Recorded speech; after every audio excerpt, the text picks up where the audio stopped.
The current situation in Ukraine has now drawn people's attention to the fact that decarbonisation and reducing energy consumption isn't an altruistic effort, that there's a direct link between our energy security and our national sovereignty, and that this is absolutely critical. Yeah. And I think the focus as well, I think the country's been guilty of having that focus on electricity before.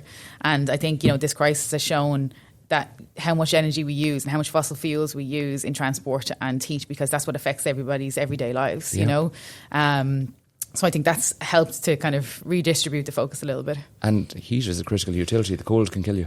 And it has done. There's been, speaking of the Ukraine, like when Russia turned off the gas about 7-8 years ago, I think it was, there was a correlation to deaths then at the time where it was in the middle of winter. And, if you don't have heat, it's a very dangerous thing. Electricity if it's not heat, electricity is providing, it's often, I suppose, beneficial things, but not right to the core of survival, whereas heat is very much there. But I must commend, the SEI did just release a national heat study, and I always call it the all-island grid study moment when I make the parallel to the electricity sector. It feels like it's that. I suppose you can remember back as well, Paddy, when that came out, you'd hoped that it was going to then lead to lots of things from it, and there's no guarantee it would.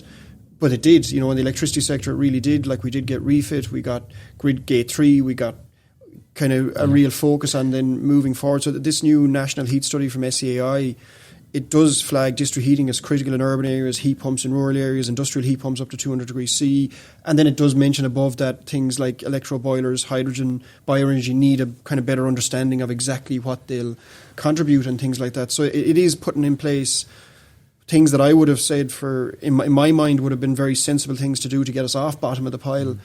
There's really great stuff in there. So this is really the precursor to us getting to binding targets and then to implementation. Let's hope so. Let's hope so. Let's hope it's the evidence base now that the all-island grid study was to put us where leading in renewable electricity. So if the way you started this was asking what were the parallels that got us there, this is probably at least step 0 of the parallel that worked so well with renewable electricity. And it's very aligned with what happened in those Scandinavian countries back in the 60s and 70s. They brought in very strong heat policy, very strong heat acts, and actually that word heat act has been dropped into conversation with the department and stuff like that. So I think that's one of the expected outcomes from this heat policy as well.